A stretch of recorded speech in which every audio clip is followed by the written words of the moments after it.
ونعوذ بالله من شرور أنفسنا ومن سيئات أعمالنا من يهده الله فلا مضل له ومن يضلل فلا هادي له وأشهد أن لا إله إلا الله وحده لا شريك له وأشهد أن محمدا عبده ورسوله أرسله بالهدى ودين الحق ليظهره على الدين كله ولو كره المشركون اللهم صل على محمد وعلى آل محمد كما صليت على إبراهيم وعلى آل إبراهيم إنك حميد مجيد اللهم بارك على محمد وعلى آل محمد كما باركت على إبراهيم وعلى آل إبراهيم إنك حميد مجيد يا أيها الذين آمنوا اتقوا الله حق تقاته ولا تموتن إلا وأنتم مسلمون أما بعد فإن خير الحديث كتاب الله وخير الهدي هدي محمد صلى الله عليه وسلم وشر الأمور محدثاتها وكل محدثة بدعة وكل بدعة ضلالة وكل ضلالة في النار أعوذ بالله من الشيطان الرجيم بسم الله الرحمن الرحيم فبما رحمة من الله لنت لهم ولو كنت فظا غليظ القلب لانفضوا من حولك فاعف عنهم واستغفر لهم وشاورهم في الأمر فإذا عزمت فتوكل على الله إن الله يحب المتوكلين يا أيها الناس أوصيكم وإياي أولا بتقوى الله. ഏറെ സ്നേഹധനീയരായ സത്യവിശ്വാസികളെ, സഹോദരന്മാരെ, സഹോദരിമാരെ, രക്ഷിതാക്കളെ, അള്ളാഹുവിൻ്റെ വിധിവിലക്കൽ അനുസരിച്ചുകൊണ്ടും പ്രവാചകൻ സല്ലല്ലാഹു അലൈഹി വസല്ലമയുടെ ജീവിതചര്യ പിൻപറ്റിക്കൊണ്ടും ജീവിക്കണമേ എന്ന് ആദ്യമായി എന്നോടും തുടർന്ന് നിങ്ങൾ ഓരോരുത്തരോടും ഉണർത്തുകയാണ്, വസിയ്യത്ത് ചെയ്യുകയാണ്. പ്രവാചകൻ സല്ലല്ലാഹു അലൈഹി വസല്ലമയുടെ മക്ക കാലഘട്ടം, നബി സല്ലല്ലാഹു അലൈഹി വസല്ലമക്ക് നുബുവത്ത് കിട്ടിയ ആ ഒരു സന്ദർഭം, പ്രവാചകൻ സല്ലല്ലാഹു അലൈഹി വസല്ലം കഅബത്തിന്റെ ഏതാനും പരിസരത്തുള്ള ജബലുന്നൂർ എന്ന് പറയുന്ന മലയിൽ കയറുകയും ഹിറാ ഗുഹ എന്ന് പറയുന്ന ഗുഹയിൽ പ്രവേശിക്കുകയും ചെയ്ത സമയം, അവിടെ വെച്ചുകൊണ്ടാണ് നബി സല്ലല്ലാഹു അലൈഹി വസല്ലമക്ക് ആദ്യമായി വിശുദ്ധ ഖുർആനിന്റെ ഒന്നാമത്തെ വചനങ്ങൾ ലഭിക്കുന്നത്. ആ വചനങ്ങൾ ലഭിച്ച് പ്രവാചകൻ സല്ലല്ലാഹു അലൈഹി വസല്ലം ഏറെ ഭീതിയോടുകൂടി തൻ്റെ വീട്ടിലേക്ക് ഓടി വരികയാണ്. ആ ഒരു ഭീതിക്ക് കാരണമുള്ളത്, പ്രവാചകൻ സല്ലല്ലാഹു അലൈഹി വസല്ലം ഒറ്റക്കിരിക്കുന്ന ആ ഗുഹയിലേക്ക് ഒരാൾ വന്ന് പ്രവാചകനെ ചേർത്ത് പിടിച്ചുകൊണ്ട് അമർത്തുകയും നബി സല്ലല്ലാഹു അലൈഹി വസല്ലമക്ക് പരിചയമില്ലാത്ത ചില പദങ്ങൾ, ഇഖ്റ ബിസ്മി റബ്ബിക്കല്ലദീ ഖലഖ് എന്ന് തുടങ്ങുന്ന ഖുർആനിന്റെ ആദ്യത്തെ 5 ആയത്തുകൾ പാരായണം ചെയ്യുകയും ചെയ്ത ആ ഒരു ഘട്ടം. അതുകൊണ്ട് തന്നെ തനിക്ക് സുപരിചിതമല്ലാത്ത ഒരു അവസ്ഥ തൻ്റെ ജീവിതത്തിലുള്ളതുകൊണ്ട് പ്രവാചകൻ സല്ലല്ലാഹു അലൈഹി വസല്ലം പേടിയോടുകൂടി ഖദീജ റളിയല്ലാഹു അൻഹയുടെ അടുക്കിലേക്ക് വരികയാണ്. ഓടി വന്നിട്ട് പറഞ്ഞത് ജമ്മിലൂനി ജമ്മിലൂനി, എന്നെ പുതപ്പിട്ട് പോട് ഖദീജ. ആ പേടിക്കൊരു സമാശ്വാസം കിട്ടുക എന്നതായിരുന്നു പ്രവാചകൻ സല്ലല്ലാഹു അലൈഹി വസല്ലമയുടെ ആവശ്യം. ഖദീജ റളിയല്ലാഹു അൻഹ അപ്പൊന്നും ചോദിച്ചില്ല. എന്നാൽ പ്രവാചകൻ സല്ലല്ലാഹു അലൈഹി വസല്ലമയുടെ പേടി മാറുകയും തനിക്കുണ്ടായ അനുഭവങ്ങൾ ഖദീജ റളിയല്ലാഹു അൻഹയോട് പങ്കുവെക്കുകയും ചെയ്തപ്പോൾ നബി സല്ലല്ലാഹു അലൈഹി വസല്ലമ ചോദിക്കുന്ന ഒരു ചോദ്യം, എനിക്കെന്താണ് പറ്റിയത്, എനിക്കെന്തോ കാര്യമായ ബുദ്ധിമുട്ടുകൾ വരുന്നുണ്ട് എന്ന ഒരു ആശങ്ക കൂടി ഖദീജ റളിയല്ലാഹു അൻഹയോട് പങ്കുവെച്ച സമയം അവർ പറയുന്ന ഒരു വാചകമുണ്ട്. അന്ന് ഖദീജ റളിയല്ലാഹു അൻഹ മുസ്ലിം അല്ല. അവർ ഇസ്ലാമിന്റെ ആശയങ്ങൾ മനസ്സിലാക്കുകയോ പ്രവാചകൻ സല്ലല്ലാഹു അലൈഹി വസല്ലമയിൽ വിശ്വസിക്കുകയോ ചെയ്തിട്ടില്ല. പക്ഷെ എന്നിട്ട് പോലും അവർ വലിയ ഒരു നന്മയെക്കുറിച്ച്, നബി സല്ലല്ലാഹു അലൈഹി വസല്ലമയുടെ ജീവിതത്തിലുള്ള ഏറ്റവും നല്ല ഒരു പെരുമാറ്റത്തെക്കുറിച്ച് നബി സല്ലല്ലാഹു അലൈഹി വസല്ലമയെ സമാധാനിപ്പിച്ചുകൊണ്ടൊരു വാക്ക് പറയുന്നുണ്ട്. കല്ലാ വല്ലാഹി മാ യുഖ്സീക അല്ലാഹു അബദ. ഒരിക്കലുമല്ല, അല്ലാഹു നിങ്ങളെ ഒരിക്കലും പ്രയാസപ്പെടുത്തൂല. അല്ലാഹു നിങ്ങളെ പരീക്ഷിക്കുകയോ നിങ്ങൾക്ക് ബുദ്ധിമുട്ടുകൾ നൽകുകയോ ചെയ്യുകയില്ല. കാരണം ഇന്നക ലതസിലുർ റഹിം, നിങ്ങൾ കുടുംബബന്ധം പുലർത്തുന്ന ആളാണ്, കുടുംബബന്ധം ചേർക്കുന്ന ആളാണ്. വതഹ്മിലുൽ കല്ല വതക്സിബുൽ മഅദൂം, ആ പ്രയാസങ്ങൾ നീക്കിക്കൊടുക്കുന്ന ആള്, പാവപ്പെട്ട ആളുകളെ സഹായിക്കുന്ന ആള്. വതഖരിൽ ലൈഫ്, അതിഥികളെ പരിഗണിക്കുന്ന ആളാണ്. വതുഈനു അലാ നവാഇബിൽ ഹഖ്, ഇല്ലാത്തവന് വേണ്ടി സമ്പാദിക്കുകയും അതിഥിയെ മാനിക്കുകയും അവകാശം നഷ്ടപ്പെട്ടവർക്ക് അവകാശം നൽകുകയും ഒക്കെ ചെയ്യുന്ന ഏറ്റവും നല്ല സ്വഭാവത്തിന്റെ ഉടമയാണ് നിങ്ങൾ. അതുകൊണ്ട് നിങ്ങൾ പേടിക്കേണ്ടതില്ല. പ്രിയപ്പെട്ടവരെ, ഈ ഒരു വാചകം ഇവിടെ പറയാനുള്ള കാരണം മുസ്ലിം അല്ലാഞ്ഞിട്ടുകൂടി ഖദീജ റളിയല്ലാഹു അൻഹ മനസ്സിലാക്കിയ ഒരു കാര്യമാണ്. അല്ലാഹു സുബ്ഹാനഹു വ തആല പരീക്ഷിക്കാതിരിക്കണമെങ്കിലും അള്ളാഹുവിന്റെ ബുദ്ധിമുട്ടുകൾ നമുക്ക് വരാതിരിക്കണമെങ്കിലും ചില കാര്യങ്ങളുണ്ട്. അത് ഒരു വിശ്വാസിയുടെ പെരുമാറ്റം നന്നാക്കുക എന്നതാണ്. റസൂലുള്ളാഹി സ്വല്ലല്ലാഹു അലൈഹി വസല്ലം പിന്നീടാണ് വിശ്വാസ കാര്യങ്ങളും കർമ്മപരമായ കാര്യങ്ങളെല്ലാം പഠിപ്പിക്കുന്നത്. പക്ഷെ അവിടെ വിശ്വാസികൾ മനസ്സിലാക്കേണ്ട പ്രധാനപ്പെട്ട കാര്യം, ഞാനും നിങ്ങളും മനസ്സിലാക്കേണ്ട ഒരു കാര്യമുണ്ട്. നമ്മളൊക്കെ വിശ്വാസപരമായ ഒരുപാട് കാര്യങ്ങൾ പഠിക്കുന്നുണ്ട്. പലപ്പോഴും ഖുതുബകളിലും ക്ലാസുകളിലുമൊക്കെ വിശ്വാസത്തിന്റെ കാര്യങ്ങൾ, ഈമാൻ കാര്യങ്ങൾ എന്ന് എണ്ണി പഠിക്കുകയും ചെയ്തിട്ടുണ്ട്, മനസ്സിലാക്കുകയും ചെയ്തിട്ടുണ്ട്. കർമ്മപരമായ കാര്യങ്ങൾ നോക്കിക്കഴിഞ്ഞാൽ അതിലും നമ്മൾ ഉഷാറാണ്. നമസ്കാരത്തിന്റെ വിഷയത്തിലും സുന്നത്ത് നമസ്കാരങ്ങളാവട്ടെ, സുന്നത്ത് നോമ്പ് സക്കാത്താവട്ടെ, അങ്ങനെയുള്ള എല്ലാ വിഷയങ്ങളിലും നമ്മൾ സജീവരാണ്. പക്ഷേ പ്രിയപ്പെട്ടവരെ, നമ്മുടെ പെരുമാറ്റ രീതികൾ പരിശോധിക്കുമ്പോൾ, ഒരു മുസ്ലിം എന്ന നിലക്ക് നമ്മൾ നമ്മുടെ വ്യക്തി ജീവിതത്തെ പരിശോധിക്കുകയാണെങ്കിൽ എവിടേക്കോ ചില പോരായ്മകൾ നമ്മുടെ വ്യക്തി ജീവിതവുമായി ബന്ധപ്പെട്ടുകൊണ്ട്, നമ്മുടെ പെരുമാറ്റ മര്യാദകളുമായി ബന്ധപ്പെട്ടുകൊണ്ട് നമുക്ക് കാണുവാൻ സാധിക്കും. അതൊരിക്കലും ഒരു മുസ്ലിമിന് യോജിക്കുന്നതേ അല്ല. നമ്മൾ പ്രത്യേകിച്ച് ഇന്നത്തെ ഒരു കാലഘട്ടം നോക്കിക്കഴിഞ്ഞാൽ ആളുകൾ ദീനിനെ മനസ്സിലാക്കുന്നത് എങ്ങനെയാ? അവരാരും ഖുർആൻ നോക്കിയിട്ടല്ല മനസ്സിലാക്കുക. അവരാരും തന്നെ ഹദീസുകൾ മനഃപ്പാഠമാക്കിയിട്ടല്ല ദീനിനെ കുറിച്ച് പഠിക്കുക. മറിച്ച് ഒരു മുസ്ലിമിന്റെ പെരുമാറ്റം എങ്ങനെയാണ്, ഒരു മുസ്ലിമിന്റെ ജീവിതം എന്താണ്, അവൻ സമൂഹത്തിൽ എങ്ങനെയാണ്. ഈ സാമൂഹ്യമായിട്ടുള്ള ഇടപെടൽ എന്ന് പറയുമ്പോൾ തന്നെ സമൂഹത്തിൽ നിന്നും തികച്ചും ഒറ്റപ്പെട്ടു പോകുന്ന ആളുകളുണ്ട്. വേറെ ചില ആളുകളാകട്ടെ ഇസ്ലാമിന്റെ ആശയങ്ങളെ കുടുസാക്കി ആർക്കും സ്വീകരിക്കാൻ പറ്റാത്തൊരവസ്ഥയിലേക്ക് കൊണ്ടുപോകുന്ന ആളുകളുണ്ട്.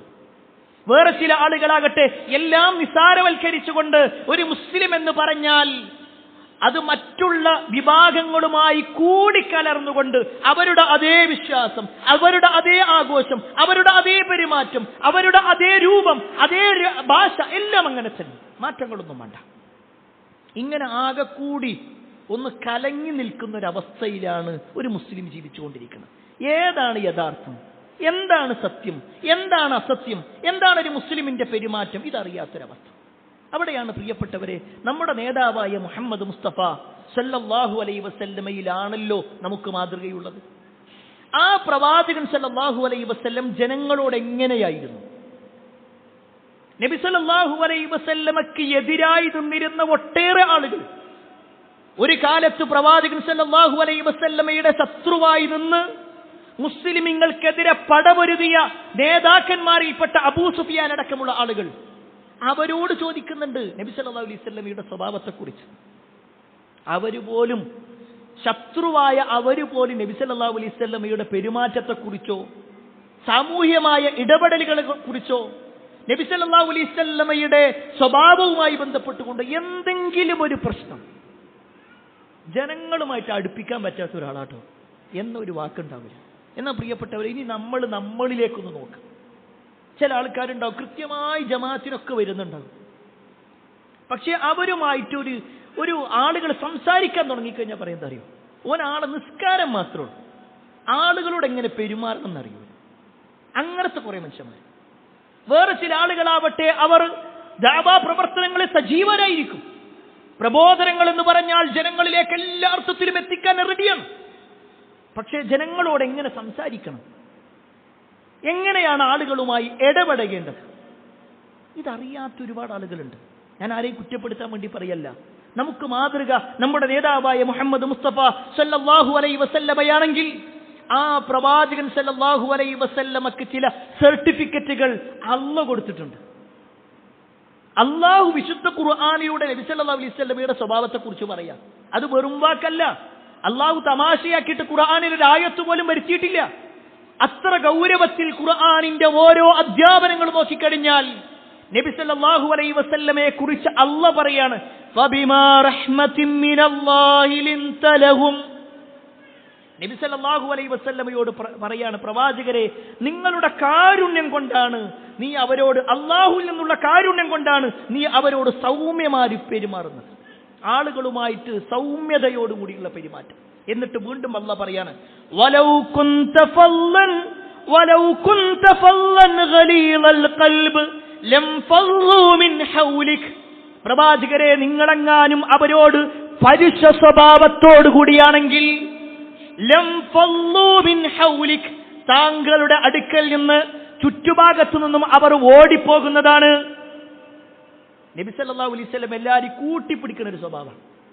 അല്ലാതെ നബി സല്ലല്ലാഹു അലൈഹി വസല്ലം അങ്ങനെ ചില കമാൻഡുകൾ പറഞ്ഞുകൊണ്ട് ആളുകൾ അതിൽ നിന്നും ആട്ടിപ്പായിക്കുന്ന ഒരവസ്ഥ, നീ ഞങ്ങളുടെ കൂടെ വേണ്ട, ഇവൻ നമ്മളെ കൂടെ വേണ്ട, ആ പ്രയോഗമല്ല. നബി സല്ലല്ലാഹു അലൈഹി വസല്ലം എല്ലാവരും കൂട്ടിപ്പിടിക്കും. എന്നിട്ട് പറയാണ്, ഫഅഫു അൻഹും, നിങ്ങൾ അവരോട് മാപ്പ് നൽകണം. നബി സല്ലല്ലാഹു അലൈഹി വസല്ലമയോട് പറയാണ്, ജനങ്ങൾക്ക് മാപ്പ് നൽകണം. അത് മാത്രമല്ല, വസ്തഗ്ഫിർ ലഹും, അവർക്ക് നിങ്ങൾ പുറത്തു കൊടുക്കുകയും വേണം. വശാവിറുഹും ഫിൽ അംർ, ജനങ്ങളുടെ കാര്യത്തിൽ ഒരു മുശാവറ കൂടിയാലോചന നടത്തുകയും വേണം. ഫഇദാ അസംത ഫതവക്കൽ അലല്ലാഹ്, ഈ കാര്യങ്ങളെല്ലാം നിങ്ങൾ തീരുമാനമെടുത്തു കഴിഞ്ഞാൽ പിന്നെ നിങ്ങൾ പൂർണ്ണമായി കൊണ്ട് അല്ലാഹുവിൽ തവക്കുലാക്കി വരമേൽപ്പിക്കുകയും വേണം. ഇന്നല്ലാഹ യുഹിബ്ബുൽ മുതവക്കിലീൻ, തീർച്ചയായും അല്ലാഹു സുബ്ഹാനഹു വതആല തവക്കുലാക്കുന്ന ആളുകളെ ഇഷ്ടപ്പെടുന്നുണ്ട്. ഈ ആയത്തിലൂടെ അല്ലാഹു സുബ്ഹാനഹു വതആല നമ്മെ പഠിപ്പിക്കുന്നത് നബി സല്ലല്ലാഹു അലൈഹി വസല്ലമയുടെ സൗമ്യമായ പെരുമാറ്റം, നബി സല്ലല്ലാഹു അലൈഹി വസല്ലം ജനങ്ങളോട് എങ്ങനെയായിരുന്നു. ഇവിടെയാണ് പ്രിയപ്പെട്ടവരെ, നമ്മളൊക്കെ സമൂഹത്തിൽ നമ്മളും ജീവിക്കുന്നുണ്ട്, നബി സല്ലല്ലാഹു അലൈഹി വസല്ലമയും ജീവിക്കുന്നുണ്ട്. റസൂലുള്ളാഹി സ്വല്ലല്ലാഹു അലൈഹി വസല്ലമയുടെ സ്വഭാവത്തെക്കുറിച്ച് സ്വഹാബിമാർക്ക് ആർക്കും തന്നെ എതിരഭിപ്രായം ഉണ്ടാവില്ല, ഉറപ്പാണ്. എന്നാൽ ആ നാട്ടിൽ ജീവിച്ച നബി സല്ലല്ലാഹു അലൈഹി വസല്ലമക്കെതിരെ എന്തെല്ലാം ആരോപണങ്ങൾ പറഞ്ഞവരാണെങ്കിലും അവരാരും നബി സല്ലല്ലാഹു അലൈഹി വസല്ലമയുടെ സ്വഭാവത്തെ പറ്റി പറഞ്ഞിട്ടില്ല. നബി സല്ലല്ലാഹു അലൈഹി വസല്ലമയുടെ വ്യക്തി ജീവിതം മോശമാണെന്ന് പറഞ്ഞിട്ടില്ല. നബി സല്ലല്ലാഹു അലൈഹി വസല്ലം ആളുകളോടുള്ള ഇടപെടൽ അത് ശരിയല്ല എന്ന് പറഞ്ഞിട്ടില്ല. മുഹമ്മദിന്റെ സംസാരം മോശമാണെന്ന് പറഞ്ഞിട്ടില്ല. സാമ്പത്തിക രംഗം മോശമാണെന്ന് പറഞ്ഞിട്ടില്ല. ഒന്നും പറഞ്ഞിട്ടില്ല. ആക്ഷേപം പറഞ്ഞിട്ടുള്ളത് എന്താ? ദീനുമായി ബന്ധപ്പെട്ടുകൊണ്ടാണ്. ആ ദീന് സ്വീകരിക്കാൻ ഞങ്ങൾ റെഡിയല്ല, അതുകൊണ്ട് കുറെ കാരണങ്ങൾ ഉണ്ടാക്കിയെന്ന് മാത്രം. ഇത് പ്രിയപ്പെട്ടവരെ റസൂലുള്ളാഹി സ്വല്ലല്ലാഹു അലൈഹി വസല്ലമയിൽ മാത്രമല്ല, നബി സല്ലല്ലാഹു അലൈഹി വസല്ലമയിൽ നിന്നും ദീന് കേട്ട ഒന്നാമത്തെ പുരുഷൻ അത് അബൂബക്കർ സിദ്ദീഖ് റളിയല്ലാഹു അൻഹു ആണല്ലോ. ആ അബൂബക്കർ റളിയല്ലാഹു അൻഹു മക്കയിൽ ജീവിക്കുക. അബൂബക്കർ റളിയല്ലാഹു അൻഹു ജനങ്ങൾക്കിടയിൽ ജീവിക്കുന്നു. മുസ്ലിമായി മക്കത്ത് ജീവിക്കാൻ പ്രയാസമായപ്പോ, ശത്രുക്കളുടെ അതിയായ ഉപദ്രവങ്ങൾ ഉണ്ടായപ്പോ, ദ്രോഹങ്ങൾ ഉണ്ടായപ്പോ അബൂബക്കർ റളിയല്ലാഹു അൻഹു മക്കത്ത് നിന്ന് അബ്സീനയിലേക്ക് ഹിജ്റ പോകാൻ തീരുമാനിച്ചു.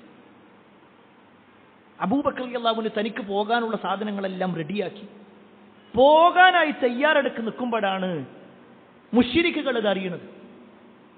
പൊതുവെ പല ആളുകളുടെ വിഷയത്തിൽ മുശ്രിക്കുകൾ അങ്ങേയറ്റം ഉപദ്രവിക്കുന്നവരാണെങ്കിൽ അവർ തീരുമാനിച്ചിട്ട് ഇബ്നു ദുഗന്ന എന്ന് പറയുന്ന ഒരു മനുഷ്യനെ അബൂബക്കർ റളിയല്ലാഹുവിന്റെ അടുക്കലേക്ക് പറഞ്ഞേക്കുക. ഈ ഇബ്നു ദുഗന്ന എന്ന് പറയുന്ന മനുഷ്യൻ വന്നിട്ട് അബൂബക്കർ റളിയല്ലാഹുവിനോട് ഒരു വാക്ക് പറയും, നിങ്ങൾ എന്തിനാ പോണത്? നിങ്ങൾ ഈ നാട് വിട്ടിട്ട് എന്തിനാ പോണത്? അബൂബക്കർ റളിയല്ലാഹു പറഞ്ഞു, എനിക്ക് ഇസ്ലാം അനുസരിച്ച് ജീവിക്കാൻ പറ്റുന്നില്ല ഈ നാട്ടിൽ, അതുകൊണ്ട് ഞാൻ പ്രയാസത്തിലാണ്. എനിക്ക് എൻ്റെ ആശയം അനുസരിച്ച്, എൻ്റെ ആദർശം അനുസരിച്ച് എനിക്ക് ജീവിക്കണം, അതുകൊണ്ട് ഞാൻ ഇവിടുന്ന് പോകണം. ഉടനെ ഈ ഇബ്നു ദുഗന്ന പറയുന്ന ഒരു വാചകമുണ്ട്, ഇന്ന മിസ്ലക യാ അബൂബക്കർ ലാ യഖ്റുജു വലാ യുഖ്റജ്. അബൂബക്കർ, നിങ്ങളെ പോലുള്ള ആളുകൾ ഈ നാട്ടിൽ നിന്ന് പോകാനും പാടില്ല, നിങ്ങളെയൊന്നും പുറത്താക്കാനും പാടില്ല. ഫഇന്നക തക്സിബുൽ മഅദൂം. നിങ്ങളൊക്കെ പാവപ്പെട്ട ആളുകൾക്ക് ഒരുപാട് സേവനങ്ങൾ സാമ്പത്തികമായിട്ടൊക്കെ ചെയ്യുന്നവരാണ്. വതസിലുർ റഹിം, കുടുംബബന്ധം പുലർത്തുന്ന ആളുകളാണ്. വതഹ്മിലുൽ കല്ല, പാവപ്പെട്ട ക്ലേശം അനുഭവിക്കുന്ന ആളുകളുടെ ക്ലേശങ്ങൾ മാറ്റിക്കൊടുക്കുന്നവരാണ്. വതക്രിഉൽ ലൈഫ്, അതിഥികളെ ആദരിക്കുന്നവരാണ്. വതുഈനു അലാ നവാഇബിൽ ഹഖ്, സത്യത്തിന്റെ കാര്യത്തിൽ ഇങ്ങനെ ജനങ്ങൾക്ക് സേവനങ്ങളും മറ്റൊക്കെ ചെയ്യുന്നതാണ്. ഇതാരാ പറയുന്നത്? ശത്രുവായ ഒരാൾ അബൂബക്കർ റളിയല്ലാഹുവിനോട് പറയാണ്, നിങ്ങൾ പോണ്ടാന്ന് പറയാൻ വേണ്ടി പറഞ്ഞ കാര്യം, നിങ്ങളെ കൊണ്ട് ഈ സമൂഹത്തിന് ഒരുപാട് ഉപകാരമുണ്ട്. പ്രിയപ്പെട്ടവരെ, നമ്മളൊന്ന് ആലോചിച്ച് നോക്കിക്കാണേ. അബൂബക്കർ റളിയല്ലാഹു അമുസ്ലിങ്ങൾക്കിടയിൽ ജീവിക്കുമ്പോൾ അവരുടെ ജീവിതത്തിൽ ഒരു മുസ്ലിമായി ജീവിക്കാൻ അവർ സ്വൈര്യം കൊടുക്കാത്തത് കൊണ്ട് മറ്റൊരു നാട്ടിലേക്ക് പോകാൻ നിൽക്കുക.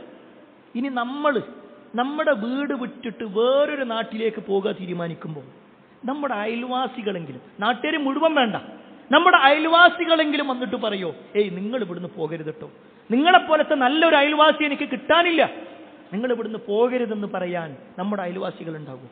നമ്മുടെ നാട്ടിൽ ആരെങ്കിലും പറയും? നമ്മളൊന്ന് സ്വയം പരിശോധിക്കുക പ്രിയപ്പെട്ടവരെ. നമ്മുടെ വ്യക്തിജീവിതവും നമ്മുടെ മുൻഗാമികളുടെ വ്യക്തിജീവിതവും തമ്മിൽ, നമ്മുടെ സമൂഹത്തോടുള്ള ഇടപെടലും മുൻഗാമികളുടെ ഇടപെടലും തമ്മിലുള്ള വ്യത്യാസം ഒന്ന് പരിശോധിക്കാം. അവിടെയാണ് നമുക്ക് ചില പോരായ്മകൾ കാണാൻ പറ്റും. നമ്മൾ ഈ പറയപ്പെട്ട മുഹമ്മദ് മുസ്തഫ സല്ലല്ലാഹു അലൈഹി വസല്ലമയുടെ ജീവിതവും അബൂബക്കർ സിദ്ദീഖ് റളിയല്ലാഹു അൻഹുവിന്റെ ജീവിതമൊക്കെ പരിശോധിച്ച് നോക്കിക്കഴിഞ്ഞാൽ അവർ ഈ സമൂഹത്തിൽ അവർക്ക് ഉന്നതമായ സ്ഥാനം നേടിയെടുക്കാൻ കിട്ടിയ 3 കാരണങ്ങളുണ്ട്. 3 കാരണങ്ങൾ.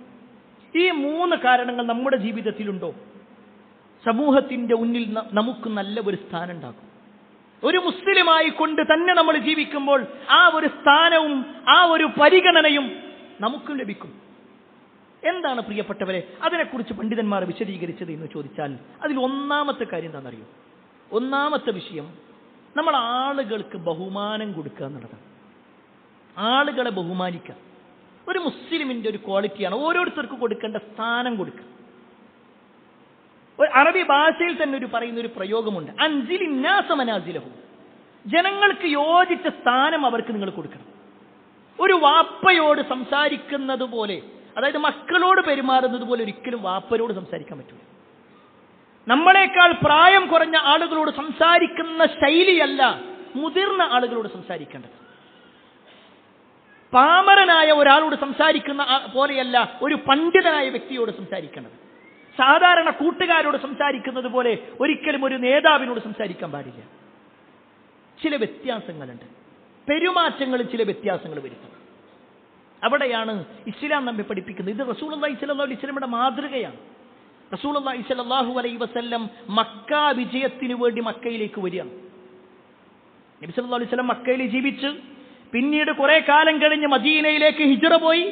മദീനയിൽ നിന്ന് പിന്നെ മക്ക വിജയിച്ചടക്കാൻ വേണ്ടി ഹിജ്റ 8-ാം വർഷം മക്കയിലേക്ക് വരുന്ന സമയത്ത് പ്രവാചകൻ സല്ലല്ലാഹു അലൈഹി വസല്ലം മക്കയിലെത്തിയപ്പോഴാണ് അബൂബക്കർ സിദ്ദീഖ് റളിയല്ലാഹു അൻഹുവിന്റെ പിതാവിനെയും കൊണ്ട് അബൂബക്കർ റളിയല്ലാഹു അൻഹു വരുന്നത്.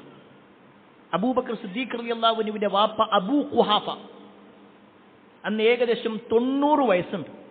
വാപ്പാക്ക് 90 വയസ്സാണ്. കണ്ണ് കാണാത്തൊരവസ്ഥയിലെത്തിയിട്ടുണ്ട്. താടിയും മുടിയും ഒക്കെ പാൽനുര പോലെ വെളുത്തിട്ടുണ്ട്. അങ്ങനെയുള്ള വാപ്പയെ തന്റെ ചുമലിലിരുത്തിക്കൊണ്ട് അബൂബക്കർ റളിയല്ലാഹു അൻഹു വന്നു. നബി സല്ലല്ലാഹു അലൈഹി വസല്ലമയുടെ മുന്നിലിരുത്തി. ആ സമയത്ത് പ്രവാചകൻ സല്ലല്ലാഹു അലൈഹി വസല്ലം അബൂബക്കർ റളിയല്ലാഹു അൻഹുവിനോട് ഒരു ചോദ്യം ചോദിക്കുന്നുണ്ട്. അല്ല تركت الشيخ في بيته حتى أكون أنا آتيه فيه. ഈ പ്രായമുള്ള ഒരാളെയും കൊണ്ടാണോ നിങ്ങൾ വന്നത്? നിങ്ങൾ അവരെ വീട്ടിൽ തന്നെ ഇരുത്തിക്കൂടായിരുന്നു? ഞാൻ അങ്ങോട്ട് വരൂലേ? നബി സല്ലല്ലാഹു അലൈഹി വസല്ലം പ്രായത്തിനെ ബഹുമാനിക്കുകയാണ്. അബൂബക്കർ സിദ്ദീഖ് റളിയല്ലാഹു അൻഹുവിന്റെ വാപ്പ വലിയ പ്രായമുള്ള ആളായതുകൊണ്ട് തന്നെ നബി സല്ലല്ലാഹു അലൈഹി വസല്ലം ആ ഒരു പരിഗണന, ഒരു ബഹുമാനം കൊടുത്തു. എന്നാൽ അവിടെ കേട്ടോ, അബൂബക്കർ സിദ്ദീഖ് റളിയല്ലാഹു അൻഹു തിരിച്ചൊരു മറുപടി പറയുന്നുണ്ട്. യാ റസൂലല്ലാഹ് ഹുവ അഹഖു അൻ യംശിയ ഇലൈക മിൻ അൻ തംശി ഇലൈ. പ്രവാചകരെ, നിങ്ങൾ എന്റെ വീട്ടിക്ക് എന്റെ വാപ്പാന്റെ കാര്യത്തിൽ വരിക എന്നതിനേക്കാൾ ഏറ്റവും ഖൈറായിട്ടുള്ളത് എന്റെ വാപ്പ നിങ്ങളടുത്തേക്ക് വരിക എന്നുള്ളത്. കാരണം നിങ്ങളാണ് ഏറ്റവും വലുത്. അവിടെ നബി സല്ലല്ലാഹു അലൈഹി വസല്ലം ഒക്കെ ഒരു പരിഗണന കൊടുക്കണം, ഒരു ബഹുമാനം കൊടുക്കണം. തിരിച്ചങ്ങോട്ടും ഇങ്ങോട്ടും ഹദീസിൽ കാണാൻ പറ്റും. അവിടെ വെച്ചുകൊണ്ട് പ്രവാചകൻ സല്ലല്ലാഹു അലൈഹി വസല്ലം ഷഹാദത്ത് കലിമ ചൊല്ലിക്കൊടുത്തു. അബൂ ഖുഹാഫ ഇസ്ലാം സ്വീകരിച്ചു. അബൂബക്കർ റളിയല്ലാഹു അൻഹു കരഞ്ഞിട്ടാണ് അവിടെ നിൽക്കുന്നത്. കാരണം എന്താണെന്നറിയോ? അബൂബക്കർ റളിയല്ലാഹു അൻഹു ഇസ്ലാം സ്വീകരിച്ചിട്ട് ഏകദേശം 20 കൊല്ലം 21 കൊല്ലങ്ങൾക്ക് ശേഷമാണ് അദ്ദേഹത്തിന്റെ വാപ്പയായ അബൂ ഖുഹാഫ ഇസ്ലാം സ്വീകരിക്കുന്നത്. അത്രയും കാലം വാപ്പ ഇസ്ലാമിനെ മനസ്സിലാക്കിയിട്ടുണ്ടായിരുന്നില്ല. ആ വാപ്പാനെ നരകത്തുനിന്നും രക്ഷപ്പെടുത്തി അള്ളാഹുവിനാകുന്ന സർവസ്തുതി എന്ന് പറഞ്ഞിട്ട് അബൂബക്കർ റളിയല്ലാഹു അൻഹു കരയുന്നുണ്ട്. നബി സല്ലല്ലാഹു അലൈഹി വസല്ലം അപ്പോ അദ്ദേഹത്തിന്റെ നെറ്റിയിൽ ഒരു മുത്തം കൊടുക്കുന്നു. പ്രിയപ്പെട്ടവരെ, ഇവിടെ ഈ ഒരു ചരിത്രം നമ്മെ പഠിപ്പിക്കുന്നത് എന്തറിയോ? പ്രായമുള്ള ഒരാളുടെ കാര്യത്തിൽ നബി സല്ലല്ലാഹു അലൈഹി വസല്ലം പറഞ്ഞൊരു വാക്കാണ്. അതെങ്ങനെ പ്രയാസപ്പെടുന്നത് നമ്മൾ അങ്ങോട്ട് ചെല്ലൂലേ? പലപ്പോഴും നമ്മളൊക്കെ കുറച്ചൊക്കെ സാമ്പത്തികമായിട്ടോ എന്തെങ്കിലും ഒരു ഉയർച്ച വരുമ്പോഴേക്കോ ഇങ്ങോട്ട് വരട്ടെ, ഞാനല്ലേ അതിലെ നേതാവ്, ഞാനല്ലേ രാജാവ്, ഞാനല്ലേ അതിന്റെ മുതലാളി. ഈ പ്രയോഗങ്ങൾ ഒരു വിശ്വാസിക്ക് യോജിക്കുന്നതല്ല. റസൂലുള്ളാഹി സ്വല്ലല്ലാഹു അലൈഹി വസല്ലം പരിഗണിച്ചു. അബൂബക്കർ സിദ്ദീഖ് റളിയല്ലാഹു അൻഹു തിരിച്ചും പരിഗണിച്ചു. ഇനി നിങ്ങൾ നോക്ക്, വിശുദ്ധ ഖുർആനിൽ നോക്കിക്കഴിഞ്ഞാൽ ഞാനാണ് നിങ്ങളുടെ റബ്ബ് എന്ന് പറഞ്ഞ ഒരു വ്യക്തിയുണ്ട്. അന റബ്ബുക്കുമുൽ അഅല, ഞാനാണ് നിങ്ങളുടെ ഏറ്റവും ഉന്നതനായ റബ്ബ് എന്ന് വാദിച്ച ഒരു മനുഷ്യൻ, അത് മൂസാ നബി അലൈഹിസ്സലാമിന്റെ കാലത്ത് ജീവിച്ച ഫിർഔനായിരുന്നു. ആ ഫിർഔനിന്റെ അടുക്കലേക്ക്, ഫിർഔനിന്റെ കൊട്ടാരത്തിലേക്ക് മൂസാ നബി അലൈഹിസ്സലാമിനെയും ഹാറൂൻ നബി അലൈഹിസ്സലാമിനെയും അല്ലാഹു പറഞ്ഞേക്കുക. ആ പറഞ്ഞേക്കുമ്പോ അല്ലാഹു സുബ്ഹാനഹു വതആല ഈ 2 പ്രവാചകന്മാരോട് പറയുന്ന ഒരു കാര്യമുണ്ട്. ഇദ്ഹബാ ഇലാ ഫിർഔൻ ഇന്നഹു തഗാ, നിങ്ങൾ 2 പേരും ഫിർഔനിന്റെ അടുക്കലേക്ക് പോകണം, തീർച്ചയായും അവൻ അതിക്രമകാരിയായിട്ടുണ്ട്. ഫഖൂലാ ലഹു ഖൗലൻ ലയ്യിനാ, ആ വാക്കാണ് പ്രിയപ്പെട്ടവരെ അള്ളാന്റെ സ്നേഹത്തിലുണ്ടെന്ന് കണ്ടോളി. ഫഖൂലാ ലഹു ഖൗലൻ ലയ്യിനാ, നിങ്ങൾ അവരോട് മാന്യമായ വാക്കാ പറയണ്ടേ. ഫിർഔനിനോട് സംസാരിക്കുമ്പോ ഞാനാണ് റബ്ബ് എന്ന് അവകാശപ്പെട്ടുകൊണ്ട് അല്ലാഹ് എവിടെ? തന്റെ കൂടെ ഉണ്ടായിരുന്ന ആളുകളോട്, ഖാറൂനോട് പറഞ്ഞിട്ടുണ്ട്, വലിയ വലിയ ഹാമാനോട് പറഞ്ഞിട്ടുണ്ട് വലിയ കൊട്ടാരമുണ്ടാക്കാൻ. എവിടെ? ഫിർഔനിനെ സംബന്ധിച്ചിടത്തോളം ഫിർഔൻ പറയാണ്, മൂസാ നബി അലൈഹിസ്സലാം പരിചയപ്പെടുത്തുന്ന റബ്ബ് എവിടെയാണ്? ആ റബ്ബിനെ ഞാനൊന്ന് എത്തി നോക്കട്ടെ, അവൻ പറയുന്ന സ്വർഗം ഞാനൊന്ന് എത്തി നോക്കട്ടെ എന്ന് പറഞ്ഞതാ. ആ പറയപ്പെട്ട ഫിർഔനിന്റെ അടുക്കലേക്ക്, അതിക്രമകാരിയായ ഫിർഔനിന്റെ അടുക്കലേക്ക് പോകുമ്പോ അല്ലാഹ് പറയാണ്, ഫഖൂലാ ഖൗലൻ ലയ്യിന, നിങ്ങൾ അയാളോട് നല്ല മാന്യമായ വാക്ക് പറയണം.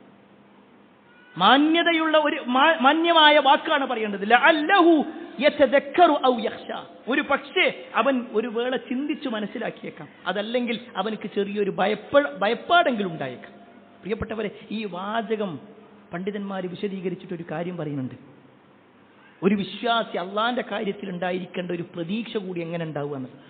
ഞാനാണ് റബ്ബ് എന്ന് പറഞ്ഞ ആ ഫിർഔനിനോട് സംസാരിക്കും അല്ലാഹ് പറയാണ് മാന്യമായി സംസാരിക്കണം. ആ ഫിർഔനിനോട് പോലും മാന്യത വിടരുത്. എന്നാൽ റബ്ബേ നീയാണ് ഞങ്ങളുടെ റബ്ബ് എന്ന് പറഞ്ഞ ആ വിശ്വാസികളോട് അള്ളാന്റെ സ്നേഹം എത്രയായിരിക്കും, നമ്മളോട് അള്ളാന്റെ സ്നേഹം എത്രയാ. ആ ഒരു വാക്കുകൂടി നമ്മൾ മനസ്സിലാക്കാം. ഈ ഒരു വാചകത്തിൽ പ്രിയപ്പെട്ടവരെ അല്ലാഹു സുബ്ഹാനഹു വ തആല ഫിർഔനിന്റെ വിഷയത്തിൽ പോലും ലയ്യനായിട്ടുള്ള നൈർമല്യത്തിന്റെ വാക്കുകൾ പറയണമെന്ന് പഠിപ്പിച്ചിട്ടുണ്ടെങ്കിൽ ഒരു വിശ്വാസി എന്ന നിലക്ക് നമ്മൾ നമ്മുടെ പരിചയത്തിലുള്ള, നമ്മുടെ കുടുംബത്തിലുള്ള, നമ്മുടെ വ്യക്തിബന്ധത്തിലുള്ള ആളുകളോടുള്ള പെരുമാറ്റം എങ്ങനെയാണ്? ഒരു പക്ഷേ ഒരു ഭർത്താവ് എന്ന നിലക്ക് നിങ്ങൾ പരിശോധിക്കുക. ഞാൻ ആരെയും കുറ്റപ്പെടുത്താൻ വേണ്ടിയല്ല. ഒരു ഭർത്താവ് എന്ന നിലക്ക് നമ്മുടെ ഭാര്യയോടുള്ള പെരുമാറ്റം എങ്ങനെ? ഞാനാണ് വീടിന്റെ കാര്യങ്ങൾ നോക്കുന്നത്, ഞാനാണ് എല്ലാം ചെയ്യുന്നത്, എല്ലാ കാര്യത്തിലും ഒരു കാർക്കശ്യത്തിന്റെ വാക്ക് പറയാത്ത എത്ര ഭർത്താക്കന്മാരുണ്ടാവും? വീടിന്റെ കാര്യങ്ങൾ നമ്മൾ നോക്കാൻ തുടങ്ങിയാൽ പിന്നെ വാപ്പയും ഉമ്മയും നമ്മൾ പറഞ്ഞതുപോലെ നിൽക്കും, അല്ലേ? അങ്ങനത്തെ ഒരു അവസ്ഥയിലേക്കാണോ ഒരു വിശ്വാസി പോകേണ്ടത്? നബി സല്ലല്ലാഹു അലൈഹി വസല്ലമ തന്റെ ഭാര്യമാരോടുള്ള പെരുമാറ്റം എങ്ങനെയാണ്? റസൂലുള്ളാഹി സ്വല്ലല്ലാഹു അലൈഹി വസല്ലമ മാതാപിതാക്കളോട് എങ്ങനെ പെരുമാറണം എന്നാ പറഞ്ഞു? ഏറ്റവും സിമ്പിളായിട്ട് പറഞ്ഞാലേ, ഒരു പിതാവിന്റെ മുന്നിൽ എങ്ങനെയാ നിൽക്കേണ്ടതെന്ന് ഇസ്ലാം പഠിപ്പിക്കണതെന്നറിയോ? ഒരു അടിമ ഉടമയുടെ മുന്നിൽ എങ്ങനെയാ നിൽക്കേണ്ടത് അങ്ങനെയാ. ഒരു വാപ്പാന്റെ മുന്നിൽ അത്രയും വിനയത്തോടുകൂടി, അത്രയും ബഹുമാനം കൊടുത്തിട്ടാണ് നിൽക്കേണ്ടത്. എന്നാൽ പലപ്പോഴും നമ്മുടെ പെരുമാറ്റങ്ങൾ എങ്ങനെയാണ്? നമ്മുടെ വാപ്പനോട് ഇന്നലെ നമ്മൾ എങ്ങനെ സംസാരിച്ചു? കഴിഞ്ഞ ദിവസം നമ്മൾ എങ്ങനെയാണ് പെരുമാറിയത്? നമ്മുടെ ഭാര്യയോട് എങ്ങനെയാ പെരുമാറുന്നത്? അവിടേക്ക് ചില അധികാരത്തിന്റെ സ്വരങ്ങൾ നമ്മൾ കുറച്ചൊക്കെ സമ്പാദിക്കാൻ തുടങ്ങുമ്പോഴേക്ക് അത്തരത്തിലുള്ള സംസാരങ്ങളും പെരുമാറ്റങ്ങളും ഉണ്ടെങ്കിൽ പ്രിയപ്പെട്ടവരെ തിരുത്തണം. നമ്മളത് ഒരു വിശ്വാസിക്ക് യോജിക്കണതല്ല. രണ്ടാമത്തെ കാര്യം എന്താണെന്ന് വെച്ചാൽ ജനങ്ങളുടെ അവസ്ഥ മനസ്സിലാക്കി പെരുമാറുന്നത്. ഒരു വിശ്വാസിക്ക് എപ്പോഴും ഉന്നതമായ സ്ഥാനം കിട്ടും. ജനങ്ങളുടെ അവസ്ഥ കൂടി മനസ്സിലാക്കിയിട്ടാണ് അവൻ പെരുമാറേണ്ടത്. എല്ലാ കാര്യങ്ങളും എല്ലാവരോടും പറയാന്നുള്ളതല്ല, ജനങ്ങളെ അതിലേക്ക് എത്തിയിട്ടുണ്ടോ എന്ന് കൂടി പരിശോധിക്കണം. ഒരിക്കൽ റസൂലുള്ളാഹി സ്വല്ലല്ലാഹു അലൈഹി വസല്ലം മുആദ് ബിൻ ജബൽ റളിയല്ലാഹു അൻഹുമായിട്ട് ഒരു യാത്ര പോവുക. റസൂലുള്ളാഹി സ്വല്ലല്ലാഹു അലൈഹി വസല്ലമയും മുആദ് റളിയല്ലാഹു അൻഹും ഒരു വാഹനപ്പുറത്താണ്. നബി മുന്നിലും നബിന്റെ തൊട്ടു പിന്നിലായിട്ട് മുആദ് റളിയല്ലാഹു അൻഹു. ആ സമയത്ത് റസൂലുള്ളാഹി സ്വല്ലല്ലാഹു അലൈഹി വസല്ലം വിളിച്ചു, യാ മുആദ് ബിൻ ജബൽ, യാ മുആദ്, അല്ലയോ മുആദ്. ആ സമയത്ത് മുആദ് റളിയല്ലാഹു അൻഹു പറഞ്ഞു, ലബ്ബൈക വസഅദൈക യാ റസൂലല്ലാഹ്, അല്ലാഹുവിന്റെ റസൂലേ, നിങ്ങളെ വിളിക്കുത്തരം ഞാനിതാ നൽകിയിരിക്കുന്നു. വീണ്ടും നബി സല്ലല്ലാഹു അലൈഹി വസല്ലം വിളിച്ചു, യാ മുആദ്. അപ്പോഴും പറഞ്ഞു, പ്രവാചകരെ, ഞാൻ നിങ്ങളുടെ വിളിക്കുത്തരം നൽകിയിരിക്കുന്നു. മൂന്നാമത്തെ തവണയും പറഞ്ഞു. അത് നബി സല്ലല്ലാഹു അലൈഹി വസല്ലം അദ്ദേഹത്തിന്റെ ശ്രദ്ധ പൂർണ്ണമായി നബിയിലേക്ക് വരാൻ വേണ്ടി വിളിക്കണം. എന്നിട്ട് പ്രവാചകൻ സല്ലല്ലാഹു അലൈഹി വസല്ലം ഒരു കാര്യം പറയാണ്, മാ മിൻ അഹദിൻ യശ്ഹദു അല്ലാ ഇലാഹ ഇല്ലല്ലാഹ് വ അന്ന മുഹമ്മദ റസൂലുള്ളാഹ് സിദ്ഖൻ മിൻ ഖൽബിഹി ഇല്ലാ ഹറമഹു അല്ലാഹു അലന്നാർ. അല്ലാഹു അല്ലാതെ ആരാധനക്കർഹനായി മറ്റാരുമില്ല, മുഹമ്മദ് നബി സല്ലല്ലാഹു അലൈഹി വസല്ലം അല്ലാഹുവിന്റെ ദൂതനാണ് എന്ന് ഒരാൾ സത്യപ്പെടുത്തിയാൽ, പരിപൂർണമായി സത്യപ്പെടുത്തുകയാണെങ്കിൽ അവൻ തീർച്ചയായും നരകത്തിൽ നിന്ന് രക്ഷപ്പെട്ടവനാണ്. ഈ ഒരു ആശയം റസൂലുള്ളാഹി സ്വല്ലല്ലാഹു അലൈഹി വസല്ലം മുആദ് ബിൻ ജബൽ റളിയല്ലാഹു അൻഹുവിനോട് പറഞ്ഞു. ഉടനെ മുആദ് റളിയല്ലാഹു അൻഹു പ്രവാചകൻ സല്ലല്ലാഹു അലൈഹി വസല്ലമയോട് ചോദിക്കുകയാണ്, യാ റസൂലല്ലാഹ് അഫലാ ഉഖ്ബിറു ബിഹിന്നാസ് ഫയസ്തബ്ശിറുക. അല്ലാഹുവിന്റെ റസൂലേ, ഞാനിത് ജനങ്ങൾക്ക് അറിയിച്ചു കൊടുക്കട്ടെ, എല്ലാവരും സന്തോഷത്തിലാകും, ഈ സന്തോഷ വാർത്ത ജനങ്ങൾ കൂടി ഒന്ന് അറിഞ്ഞുകൊള്ളട്ടെ. ആ സമയത്ത് റസൂലുള്ളാഹി സ്വല്ലല്ലാഹു അലൈഹി വസല്ലം പറയാണ്, വേണ്ട, ഇദൻ യത്തഖിലു, അങ്ങനെ അത് കേട്ടുകഴിഞ്ഞാൽ അവരതിൽ തവക്കുലാക്കും. ഇത് മാത്രം പറഞ്ഞാൽ മതി, പിന്നെ വേറൊന്നും വേണ്ടാത്ത. അതുകൊണ്ട് ഇപ്പൊ പറയണ്ട ചില കാര്യങ്ങളുണ്ട് വിശ്വാസികളെ. നമ്മളെ സംബന്ധിച്ചിടത്തോളം സംസാരത്തിലും പെരുമാറ്റത്തിലും എല്ലാവരോടും എല്ലാം പറയേണ്ടതല്ല. ചിലതൊക്കെ പറയേണ്ടതാണോ പരിശോധിക്കണം. അത് ഞാൻ പറയേണ്ടതുണ്ടോ ഇല്ലേ? പലപ്പോഴും കണക്ക് പറയുന്നവരാണ് നമ്മൾ. പ്രത്യേകിച്ച് കുടുംബജീവിതത്തിൽ നമ്മുടെ വാപ്പക്ക് കൊടുത്ത, ഉമ്മക്ക് കൊടുത്ത, മക്കൾക്ക് കൊടുത്ത കാര്യങ്ങളിൽ വരെ കണക്ക് പറയും. നമ്മൾക്ക് സ്വയം പരിശോധിക്കണം. അത്തരത്തിലുള്ള സംസാരങ്ങൾ കൊണ്ട് എന്ത് നേട്ടമുള്ളത്? ആർക്കാ അതുകൊണ്ട് ലാഭമുള്ളത്? നമ്മളൊരാളെ സഹായിച്ചു, അത് അള്ളാന്റെ തൃപ്തി ആഗ്രഹിച്ചിട്ടാണ് ചെയ്തതെങ്കിൽ പിന്നെ അത് ജനങ്ങളുടെ മുന്നിൽ ഇങ്ങനെ പറഞ്ഞു നടക്കേണ്ടതില്ല. അങ്ങനെ പറഞ്ഞു നടക്കുന്നുണ്ടെങ്കിൽ അള്ളാന്റെ അടുക്കൽ പ്രതിഫലം ഉണ്ടാവില്ല. കാരണം അയാൾ ജനങ്ങളുടെ തൃപ്തിയാണ് ഉദ്ദേശിച്ചത്. ജനങ്ങളുടെ തൃപ്തിക്ക് വേണ്ടിയല്ല നമ്മുടെ പ്രവർത്തനങ്ങൾ, മറിച്ച് അള്ളാന്റെ തൃപ്തി അനുസരിച്ചുകൊണ്ടായിരിക്കണം. മൂന്നാമത്തെ കാര്യം, ഒരു മുസ്ലിമിനെ സംബന്ധിച്ചിടത്തോളം അവന്റെ പെരുമാറ്റം എന്ന് പറഞ്ഞാൽ അവസരത്തിനനുസരിച്ചു കൊണ്ടായിരിക്കണം, യോജിക്കുന്ന രൂപത്തിലായിരിക്കണം പെരുമാറേണ്ടത്.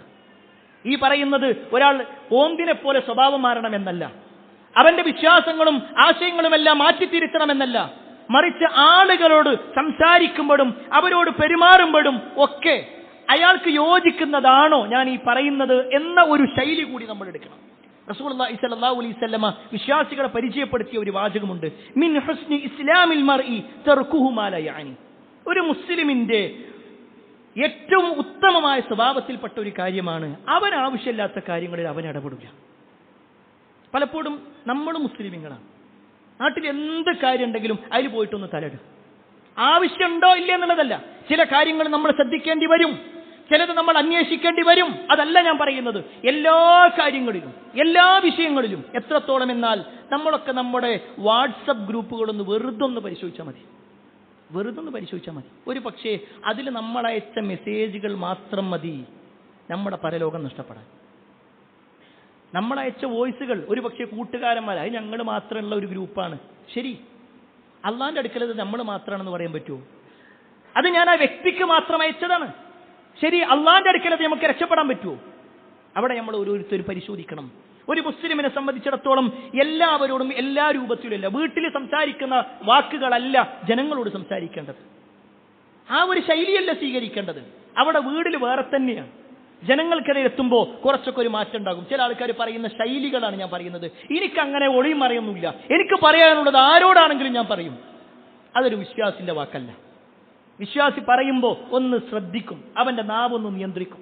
എല്ലാ കാര്യങ്ങളും എല്ലാ രൂപത്തിലും പറയാന്നുള്ളതല്ല. അവിടെ ശ്രദ്ധയോട് കൂടിയിട്ടുള്ള ഒരു കാര്യം, ആ ഒരു സാഹചര്യം എന്താണോ ആ സാഹചര്യത്തിനനുസരിച്ചാ പറയണ്ടേ.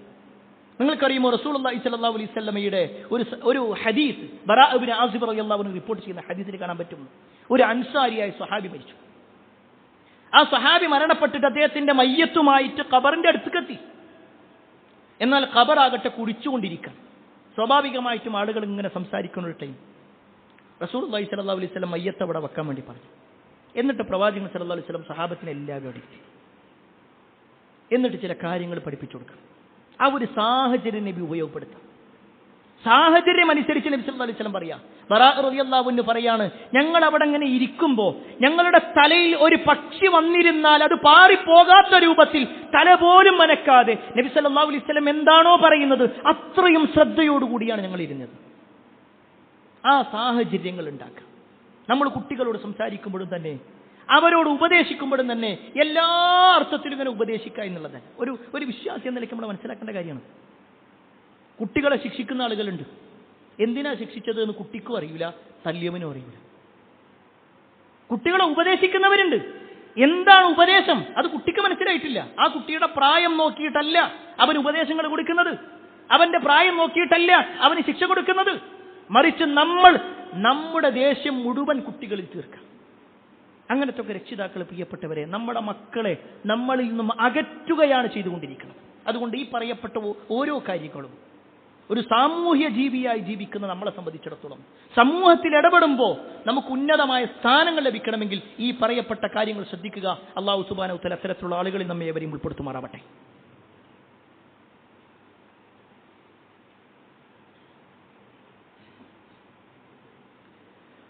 അൽഹംദുലില്ലാഹി റബ്ബിൽ ആലമീൻ വസ്സലാത്തു വസ്സലാമു അലാ റസൂലില്ലാഹ് വഅലാ ആലിഹി വഅസ്ഹാബിഹി അജ്മഈൻ അമ്മാ ബഅദ്. പ്രിയപ്പെട്ട സഹോദരങ്ങളെ, സത്യവിശ്വാസികളെ, സാമൂഹ്യമായി ജീവിക്കുന്ന നമ്മൾ ജനങ്ങളുമായി ഇടപെടുന്ന സമയത്ത് ശ്രദ്ധിക്കേണ്ടതായ ചില കാര്യങ്ങളെക്കുറിച്ചാണ് ഓർമ്മപ്പെടുത്തിയത്.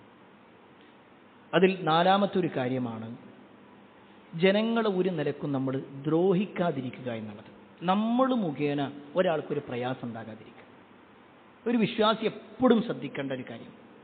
ഏറ്റവും ലളിതമായിട്ട് പറഞ്ഞാൽ, നമ്മുടെ വീടിൻ്റെ മുറ്റത്തു കൂടി ഒരാൾ നടന്നു പോകുമ്പോൾ നമ്മുടെ വീട്ടിൽ നിന്നും പുറന്തള്ളുന്ന മാലിന്യം കാരണത്താൽ അയാൾ മൂക്ക് പൊത്തേണ്ട ഒരു അവസ്ഥ ഇല്ലാതിരിക്കുക. നമ്മൾ മറ്റുള്ളവർക്കൊരു ഉപദ്രവകാരിയാവാതിരിക്കുക. വിശ്വാസി ഒരിക്കലും മറ്റുള്ളവനെ പ്രയാസപ്പെടുത്തുക. എല്ലാ അർത്ഥത്തിലും ആയാസമുണ്ടാക്കുന്നവരായിരിക്കും. ഒരു സഹായിയാണ് വിശ്വാസി. പ്രിയപ്പെട്ടവരെ, ഈ വിഷയത്തിൽ ഓർമ്മപ്പെടുത്താനുള്ളത്, ചിലപ്പോഴെങ്കിലും നമ്മുടെയൊക്കെ ചില പെരുമാറ്റങ്ങൾ, നമ്മുടെ ചില ഇടപെടൽ ഒരു നാട്ടിലേക്ക് മുഴുവൻ പ്രയാസം ഉണ്ടാക്കുന്ന രൂപത്തിലുണ്ടാകും. അതിൽപ്പെട്ടതാണ് നമ്മളൊരു വാഹനം പാർക്ക് ചെയ്യുക. മറ്റുള്ള ഒരാൾക്കും പോകാൻ പറ്റാത്ത രൂപത്തിൽ, എത്രയോ ആളുകളുടെ വഴി തടസ്സപ്പെടുത്തുന്ന രൂപത്തിൽ ഞാൻ എൻ്റെ കാര്യം മാത്രം നോക്കിയാൽ പോലെ. ഇതാണ് പലരും പറയുന്ന ശൈലി. അല്ല, മുസ്ലിമാണോ? അങ്ങനെയല്ല. മുസ്ലിമിനെ സംബന്ധിച്ചിടത്തോളം സ്വന്തം കാര്യം എന്നല്ല, ജനങ്ങൾക്ക് കൂടി ഉപകാരപ്പെടുന്ന രൂപത്തിലാവണം അവന്റെ പെരുമാറ്റങ്ങളെല്ലാം. നമ്മൾ മറ്റുള്ളവരോടുള്ള സംസാരം പോലും അങ്ങനെയാണ്. ഇന്റെ കാര്യം വേഗം അത് ഞാൻ ക്ലിയർ ആക്കിയിട്ടുണ്ട്. അല്ല, വിശ്വാസം അങ്ങനെയല്ല. നമ്മുടെ സംസാരം നമ്മുടെ പരലോകം നഷ്ടപ്പെടുത്തുന്നതാകും. നിങ്ങൾക്കറിയുമോ, ഒരു പക്ഷേ നമ്മളൊക്കെ ഒരുപാട് നന്മകൾ ചെയ്തിട്ട് അള്ളാഹിന്റെ അടുക്കൽ എത്തുമ്പോഴും ചില കാരണങ്ങൾ കൊണ്ട് നമുക്ക് നരകം വാങ്ങേണ്ടി വരും. അള്ളാഹു കാത്തിരക്ഷിക്കുമാറാവട്ടെ. അതിൽപ്പെട്ട ഒന്ന്, നബി സല്ലല്ലാഹു അലൈഹി വസല്ലം സ്വഹാബത്തിനോട് ചോദിക്കാണ്, അത്തദറൂന മൽ മുഫ്ലിസ്, നിങ്ങൾക്കറിയുമോ മുഫ്ലിസ് ആരാണെന്നറിയോ? മുഫ്ലിസ് എന്ന് പറഞ്ഞാൽ ഭാഷയിൽ പാപ്പര് എന്നതിന്റെ അർത്ഥം. അപ്പൊ സ്വഹാബത്ത് പറഞ്ഞു, അൽ മുഫ്ലിസു ഫീനാ മല്ലം ദിർഹമ വലാ മത, ഞങ്ങളുടെ കൂട്ടത്തിൽ ദീനാറോ ദിർഹം ഒന്നുമില്ലാത്ത ആളുകൾ, അവരാണ് മുഫ്ലിസ്, അവരാണ് പാപ്പർ. ആ സമയത്ത് റസൂലുള്ളാഹി സ്വല്ലല്ലാഹു അലൈഹി വസല്ലം പറയാണ്, എന്നാൽ ഇന്നൽ മുഫ്ലിസ മിൻ ഉമ്മത്തി യഅതി യൗമൽ ഖിയാമ, എന്റെ ഉമ്മത്തിൽ ചില പാപ്പരുകളുണ്ട്, ചില മുഫ്ലിസുകളുണ്ട്.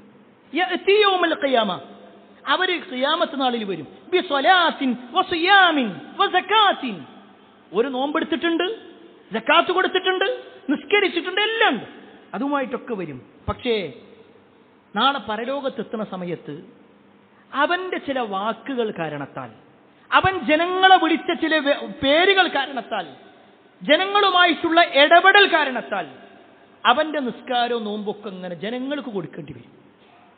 എത്രത്തോളം എന്നാൽ അവൻ ചെയ്തിട്ടുള്ള കർമ്മങ്ങളൊക്കെ കൊടുത്തിട്ട് പിന്നെയും അവൻ പറഞ്ഞതും അവൻ ചെയ്തതുമൊക്കെ ബാക്കിയാണെങ്കിൽ ആർക്കെതിരാണോ അവൻ പറഞ്ഞത് അവരുടെ തിന്മകൾ ഇവന് അനുഭവിക്കേണ്ടി വരും. അള്ളാഹു കാത്തിരക്ഷിക്കുമാറാവട്ടെ. പ്രിയപ്പെട്ടവരെ, നമ്മളൊന്ന് പരിശോധിച്ച് കാണി.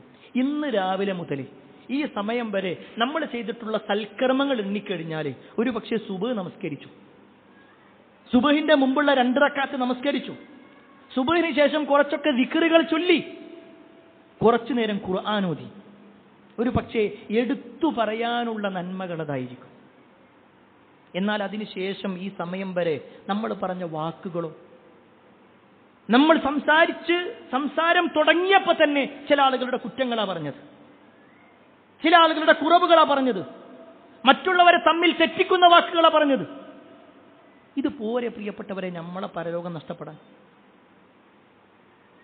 നമ്മൾ നരകത്തിലേക്ക് എത്താൻ? നമ്മുടെ കർമ്മങ്ങൾ ഇങ്ങനെ കൊടുത്താൽ എന്താ പിന്നെ നമ്മളെ കയ്യിലുണ്ടാവുക? അവിടെ പ്രിയപ്പെട്ടവരെ, നാവ് കൊണ്ട് നമ്മൾ ഒരാളെയും ഉപദ്രവിക്കാതിരിക്കുക, ശരീരം കൊണ്ട് ഒരാളെയും ഉപദ്രവിക്കാതിരിക്കുക. ഞാൻ മുഖേന നമുക്ക് ചിലപ്പോൾ കുറച്ച് തണ്ടുതടിയൊക്കെ ഉണ്ടാകും, മറ്റുള്ള ആളുകൾ എങ്ങനെ അതിന്റെ പേരിൽ ഇങ്ങനെ ആക്ഷേപിച്ചുകൊണ്ടിരിക്കുക. ഒരു പക്ഷേ ശാരീരികമായി കുറവുള്ളവരായിരിക്കാം അവർ, സാമ്പത്തികമായി കുറവുള്ളവരായിരിക്കാം അവർ. നമ്മുടെ അത്ര ചില ആളുകൾക്ക് കഴിവില്ല എന്നതുകൊണ്ട് അവരെ നമ്മൾ കുറ്റപ്പെടുത്തണ്ട. ഒരു പക്ഷേ അള്ളാന്റെ അടുക്കൽ നമ്മളെക്കാൾ ഉഷാറായ ആളായിരിക്കും. അതുകൊണ്ട് തന്നെ നമ്മുടെ പെരുമാറ്റങ്ങൾ നന്നാക്കണം. ആ ഒരു കാര്യം പ്രത്യേകം ശ്രദ്ധിക്കുക. അതോടൊപ്പം സാന്ദർഭികമായി സൂചിപ്പിക്കാനുള്ളത്, ഒരുപാട് തവണ നമ്മൾ ഓർമ്മപ്പെടുത്തിയ കാര്യമാണ് ഖുതുബക്ക് നേരത്തെ വരിക എന്നുള്ളത്. ഒരുപാട് തവണ നമ്മൾ ആവർത്തിച്ചു വന്നു. ഒരു ഹദീസ് അറിയാത്തവരല്ല ഈ കൂട്ടത്തിലുള്ളവരാരും. ഖുതുബ തുടങ്ങുന്നതിന് മുമ്പ് പള്ളിയുടെ എല്ലാ കവാടങ്ങളിലും ഒരു മലക്കുണ്ടാകും. ആ മലക്കിന്റെ കയ്യിൽ ഒരു രേഖയുണ്ടാകും. ഓരോരുത്തരും കയറുന്നത് അത് രേഖപ്പെടുത്തും എന്ന് വിശ്വസിക്കുന്നു. നമ്മൾ വിശ്വാസികളായതുകൊണ്ടാണല്ലോ പള്ളിക്ക് വരുന്നത്, ജനങ്ങളെ ബോധ്യപ്പെടുത്താനല്ല. കാരണം ഇന്ന് ആരെയും ബോധ്യപ്പെടുത്തുന്നില്ല. നമുക്ക് ആത്മാർത്ഥമായിട്ട് ബോധ്യമുണ്ട്, മരണത്തിന് ശേഷം ഒരു ജീവിതമുണ്ട്, ഞാൻ ജുമാ നഷ്ടപ്പെടുത്താൻ പാടില്ല, ഞാൻ ജുമാക്ക് വരണ്ട ആളാണ്. എങ്കിൽ പ്രിയപ്പെട്ടവരെ, ഓരോ ആഴ്ചയിലും ആ മലക്കുകൾ രേഖപ്പെടുത്തുന്ന രേഖ അതെപ്പോഴാണ് ആ മലക്ക് മടക്കി വെക്കപ്പെടാം? ഖതീബ് മിമ്പറിലേക്ക് കയറിയാൽ അത് മടക്കി വെക്കുന്ന, ഖതീബ് മിമ്പറിലേക്ക് കയറിയാൽ അത് മടക്കി വെച്ചുകൊണ്ട് മലക്കുകൾ ഖുതുബ ശ്രവിക്കും എന്ന് ഒരിക്കൽ പോലും കളവ് പറയാത്ത മുഹമ്മദ് മുസ്തഫ സല്ലല്ലാഹു അലൈഹി വസല്ലം പറഞ്ഞിട്ടുണ്ട്. നബി സല്ലല്ലാഹു അലൈഹി വസല്ലം കളവ് പറയൂല. എങ്കിൽ നമ്മൾ പരിശോധിക്കാം, ഇന്ന് ആ രേഖയിൽ നമ്മുടെ ആരുടെയൊക്കെ പേരുണ്ടാകും. ഇന്നൊരു പക്ഷേ നമുക്ക് ചില തടസ്സങ്ങൾ വന്നെന്ന് വെക്കാം. കഴിഞ്ഞ ആഴ്ച ഉണ്ടായിരുന്നു, അതിൻ്റെ മുമ്പത്തെ ആഴ്ച ഉണ്ടായിരുന്നു, ഒരു കൊല്ലമായിട്ട് നമ്മളൊന്ന് പരിശോധിക്കും. നമ്മൾ നിസ്കരിച്ചിട്ടില്ലേ? ഉണ്ട്, നമ്മൾ നിസ്കരിച്ചിട്ടുണ്ട്. പക്ഷേ ആ രേഖയിൽ നമ്മുടെ പേരുണ്ടാവില്ല. ഇനി ഒന്നുകൂടി കേട്ടോ, വിശുദ്ധ ഖുർആനിൽ ഒരു ആയത്തുണ്ട്, സൂറത്തുൽ ജുമുഅ. ആ ജുമുഅ സൂറത്തൊന്ന് നമ്മൾ വായിക്കണം. നമ്മൾ ജുമുഅക്ക് വന്നവരാണല്ലോ. അതിലൊരു ആയത്തുണ്ട്, യാ അയ്യുഹല്ലദീന ആമനു എന്ന് പറഞ്ഞിട്ട് വിശ്വാസികളെ വിളിച്ചുകൊണ്ട് പറയാണ്, നിങ്ങൾ ജുമുഅക്ക് വിളിക്കപ്പെട്ട് കഴിഞ്ഞാൽ നിങ്ങൾ വേഗം വരണം. വദറുൽ ബൈഅ, കച്ചവടം നിങ്ങൾ ഒഴിവാക്കണം. ആ ഒരു വാചകം വെച്ചിട്ടാണ് പറയുന്നത്, ജുമുഅയുടെ സമയത്തുള്ള ഇടപാടുകൾ, ജുമുഅ നടക്കുന്ന സമയത്തുള്ള ഇടപാടുകൾ, കച്ചവടങ്ങൾ, അത് ഹറാമാണ്, ഹറാമായ കച്ചവടമാണ്. എത്ര ഗൗരവമുണ്ട് അതിന്. അപ്പൊ പ്രിയപ്പെട്ടവരെ, നമ്മളിത് ഒരുപാട് തവണ ആവർത്തിച്ചിട്ടും ഒരു പക്ഷേ അതിന്റെ ഗൗരവം മനസ്സിലാക്കാത്തത് കൊണ്ടായിരിക്കും. ഞാൻ ആരെയും കുറ്റപ്പെടുത്താൻ വേണ്ടി പറയല്ല, നമ്മളിത് ശ്രദ്ധിക്കണം. നമ്മുടെ പരലോകത്ത് നമ്മളെത്തുന്ന സമയത്ത് നമ്മളെല്ലാം ചെയ്തു എന്ന് വിചാരിക്കുമ്പോൾ നമ്മളെ ഈ പറയപ്പെട്ട രേഖയിലൊന്നും നമ്മുടെ പേരില്ലാത്തൊരവസ്ഥ ഉണ്ടാകാം. ഒരു ദുനിയാവിന്റെ വിഷയമാണെങ്കിൽ നമ്മളൊക്കെ നേരത്തെ എത്തൂലേ? ദുനിയാവിൽ എന്തെങ്കിലും ഒരു നേട്ടം കിട്ടുന്നുണ്ടെങ്കിൽ, ഈ പാലക്കാടുള്ള ലുലുവിൽ ഏതെങ്കിലും ഒരു ഓഫർ ഉണ്ടെന്ന് പറഞ്ഞാൽ, അത് രാത്രി 12 മണിക്കുള്ള സെയിലാണെന്ന് പറഞ്ഞാൽ അപ്പോഴും നമ്മൾ പോകും. ഞാൻ ആരെയും കുറ്റപ്പെടുത്താൻ വേണ്ടി പറയല്ല. എന്തെങ്കിലും ഒരു 1000 ഉറുപ്പിക കിട്ടുന്ന കാര്യമാണെങ്കിൽ നമ്മൾ റെഡിയാണ്. എന്നാൽ പ്രിയപ്പെട്ടവരെ, നമ്മുടെ പരലോകത്തിന്റെ കാര്യത്തിൽ ഏറ്റവും ഗൗരവപ്പെട്ട കാര്യമാണല്ലോ ജുമുഅ എന്നുള്ളത്. അതിന്റെ ഗൗരവം ഞാൻ പറയേണ്ട ആവശ്യമല്ല, നമുക്കെല്ലാവർക്കും അറിയാം. എങ്കിൽ അത് നഷ്ടപ്പെടുത്തുന്ന പെരുമാറ്റങ്ങൾ നമ്മൾ ഇല്ലാതിരിക്കുക. നമ്മൾ കൃത്യമായിട്ട് നേരത്തെ തന്നെ അതിലെത്തിച്ചേരുക. അല്ലാഹു സുബ്ഹാനഹു വ തആല നന്മകൾ ചെയ്ത് ജീവിക്കുന്ന ആളുകളിൽ നമ്മേവരെയും ഉൾപ്പെടുത്തുമാറാവട്ടെ. ഒരുപാട് ആളുകൾ പ്രാർത്ഥന കൊണ്ട് വസിയത്ത് നൽകിയിട്ടുണ്ട്. എല്ലാവരുടെയും പ്രാർത്ഥന അല്ലാഹു സ്വീകരിക്കുമാറാവട്ടെ. ഈ അടുത്ത് നമ്മുടെ ഒരു സഹോദരൻ മരണപ്പെട്ടതായിട്ട് വായിക്കാൻ കഴിഞ്ഞു. അല്ലാഹു സുബ്ഹാനഹു വ തആല അദ്ദേഹത്തിന്റെ ഖബറിടം വിശാലമാക്കി കൊടുക്കുമാറാവട്ടെ. അദ്ദേഹത്തിന്റെ പാപങ്ങൾ അല്ലാഹു പുറത്തു മാപ്പാക്കി കൊടുക്കുമാറാവട്ടെ. പ്രാർത്ഥന കൊണ്ട് വസിയത്ത് നൽകിയിട്ടുള്ള എല്ലാവരുടെയും പ്രാർത്ഥന അല്ലാഹു സ്വീകരിക്കുമാറാവട്ടെ. ലോകത്ത് ഒരുപാട് ആളുകൾ പ്രയാസപ്പെടുന്നുണ്ട്, പ്രത്യേകിച്ച് മുസ്ലിമുകൾക്കിടയിൽ. അവരുടെ എല്ലാ പ്രയാസങ്ങളും, പലസ്തീനികളുടെ കാര്യത്തിൽ പ്രത്യേകിച്ചും അവരുടെ പ്രയാസങ്ങളെല്ലാം അല്ലാഹു നീക്കി കൊടുക്കുമാറാവട്ടെ. സമാധാനം നൽകുമാറാവട്ടെ. നമുക്കും അവർക്കും ഈ ലോകത്തും പരലോകത്തും അല്ലാഹു സമാധാനമുള്ള ഒരു ജീവിതം നൽകുമാറാവട്ടെ. അല്ലാഹുമ്മ ഗഫിറിൽ മുഅ്മിനീന വൽ മുഅ്മിനാത്ത് വൽ മുസ്ലിമീന വൽ മുസ്ലിമാത്ത് അൽ അഹ്യാഇ മിൻഹും വൽ അംവാത്ത് ഇന്നക മുജീബു ദഅവാതി യാ ഖാദിൽ ഹജാത്ത്. അല്ലാഹുമ്മ അജ്ർനാ മിനൻ നാർ, അല്ലാഹുമ്മ അജ്ർനാ മിനൻ നാർ, അല്ലാഹുമ്മ അജ്ർനാ മിനൻ നാർ. റബ്ബനാ ആതിനാ ഫിദ് ദുനിയ ഹസന വഫിൽ ആഖിറതി ഹസനത വഖിനാ അദാബൻ നാർ.